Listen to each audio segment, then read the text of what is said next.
Երեկ Թովմասյան հիմնադրամի նախաձեռնությամբ անցկացվեց ֆուտբոլային մրցաշար, նվիրված հայրենական մեծ պատերազմում ԽՍՀՄ տարած հաղթանակի 81-րդ տարեդարձին։ Մարզական միջոցառումը համախմբել էր տարբեր կազմակերպությունների, ընկերությունների եւ դիվանագիտական ներկայացուցչությունների թիմերի։ Մրցաշարի նպատակն էր ոչ միայն զարգացնել սպորտային համագործակցությունը, այլև արժևորել պատմական հիշողությունն ու հարգանքի տուրք մատուցել հաղթանակ կերտած սերնդին։ Օրվա ընթացքում մասնակից թիմերը հանդես եկան հետաքրքիր եւ լարված խաղերով, ցուցադրելով պայքարելու կամք, թիմային ոգի եւ մարզական բարձր պատրաստվածություն։ Մրցաշարը անցավ առողջ մրցակցության եւ բարեկամական մթնոլորտում։ Լարված պայքարի արդյունքում հաղթողի կոչումը նվաճեց Յուքոմ ընկերության թիմը, ցուցադրելով վստահ եւ կազմակերպված խաղ։ Մրցաշարի ավարտին տեղի ունեցավ պարգևատրման հանդիսավոր արարողությունը։ Թովմասյան հիմնադրամի հոգաբարձուների խորհրդի նախագահ Արտակ Թովմասյանը մեդալներ հանձնեց մրցաշարի մասնակիցներին ու հաղթողներին։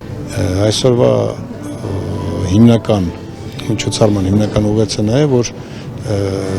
առաջինը կազմակերպված էր խաղաղության 80 հաղթանակի 81-ամյակի կապակցությամբ եւ հիմնականը տեսնում եք ժամանակակից աշխարհում ինչ է կատարվում, այսինքն փոխվել են որոշակի կանոններ, խառնվել է ամեն ինչ իրար, անսպասելի տարբեր երկրների կողմից չես հասկանում ինչ է կատարվում, դրա համար մեր հիմնական ցանկությունը դա ուղերձն է խաղաղության, որովհետև խաղաղությունով սպորտի, մշակույթի, գիտության միջոցով կարելի է մոտեցնել բոլոր տարբեր ազգերին եւ ինչու՞ չէ բոլոր ազգերի հետաքրքրությունները բերել մի դաշտ եւ հաշտեցնելու հիմնական նպատակեր։ Մենք անում ենք ռեգուլար սպորտային եւ մշակութային տարբեր միջոցառումներ եւ սա մեր հերթական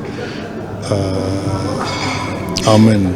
տարվին կրկնվող հաղթանակին նվիրված միջոցառումներ։ Միջոցառումը ավարտվեց մասնակիցների համատեղ լուսանկարով, եւս մեկ անգամ ընդգծելով, որ սպորտը շարունակում է միավորել մարդկանց, անկախ նրանց մասնագիտական գործունեությունից, ներկայացրած կառույցներից եւ ազգությունից, նպաստելով համագործակցության, փոխադարձ հարգանքի եւ բարեկամության ամրապնդմանը։